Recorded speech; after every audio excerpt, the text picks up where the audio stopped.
What would you say is the overriding kind of feeling about Harry and Meghan over there at this point? Well, it's difficult. I think in the press, it's very kind of anti-them. Yes. And it's been sort of a gift to William and Kate, because now they're like deified in the British press. Now, they can do no wrong. Prince Harry, the Duke of Sussex, reportedly stormed off the set of the Graham Norton show in a fit of rage after the host, Graham Norton, flat out refused to introduce him with his royal title.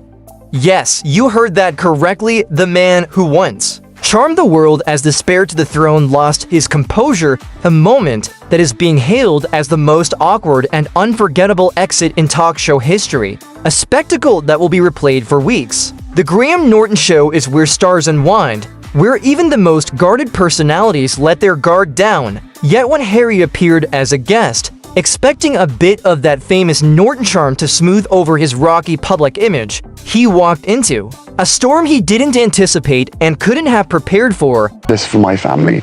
This is not a surprise to anybody. It's really sad that it's got to this point, but I've got to do something for my own mental health, for my wife's, and for Archie's as well, because The audience was primed for a night of laughter, their anticipation building as the lights dimmed and the cameras rolled, with Harry slated to discuss his life post-royalty, perhaps sprinkle in some heartfelt anecdotes from his memoir Spare, and maybe even crack a smile to win back a few hearts. Norton, with his trademark wit and casual flair that has made him a household name, has always treated guests like old mates, often tossing in a cheeky jab or two to keep the energy light.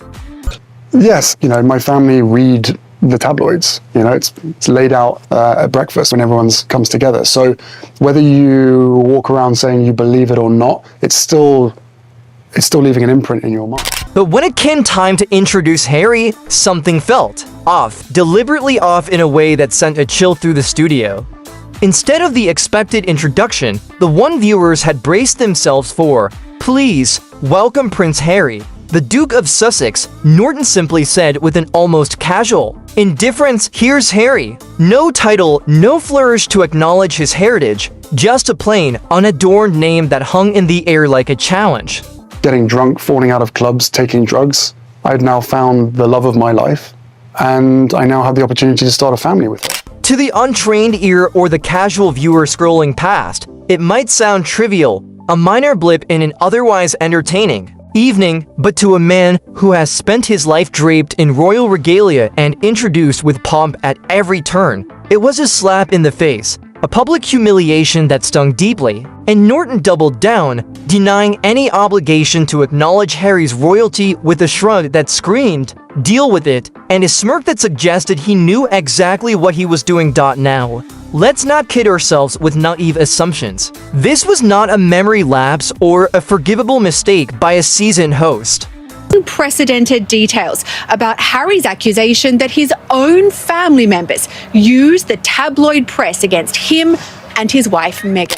Norton is a pro, a master of timing and crowd control, and skipping that title felt like a calculated move designed to provoke Harry, who has clung to his royal identity like a lifeline even after stepping back from his formal duties, must have felt the ground shift beneath him in that moment of silence that followed. His life has been defined by those titles: Prince Harry, Duke of Sussex, a symbol of his birthright, his family's legacy, and the weight of expectation that comes with it.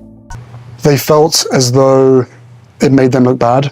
They felt as though they didn't have a chance or weren't able to do that for their partners. What Meghan had to go through was similar in some part to what Kate and what Camilla went through. Very different circumstances. But then you add in the race element, which was what the British press jumped on straight. Stepping away from his duties didn't erase that connection in his mind, or so he believed with a stubborn resolve. But here, on a plush red couch under the unforgiving bright lights of a live television set, he was reduced to just Harry, a celebrity like any other pop star or actor, stripped of the dignity he still holds dear. The audience gasped, their collective breath catching in their throats. The tension thickened like a fog rolling in, and Harry's face told the story before he even moved a muscle.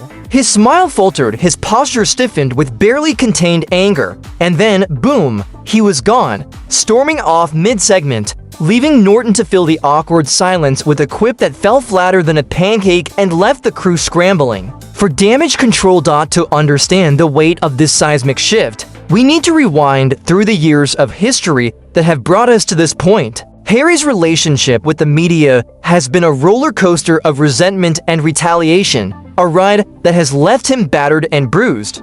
From paparazzi chases that haunted his youth to tabloid smears that targeted his wife, he has spoken openly, and with raw emotion about the toll, the mental health struggles that plagued him, the strain on Meghan, and the constant fear for their son Archie's safety in a world of flashing cameras. Moving to North America was supposed to be an escape, a chance to rewrite the narrative and build a new life away from the relentless scrutiny. Yet the press keeps dragging him back with a tenacity that borders on obsession, twisting every gesture, every word into a headline designed to wound.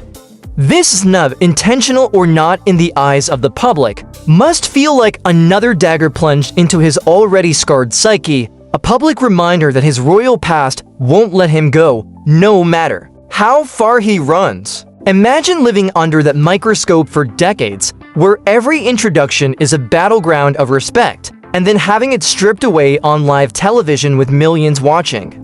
The frustration must have been simmering beneath the surface, a pot ready to boil over, and Norton's denial lit the fuse with a match struck in plain sight.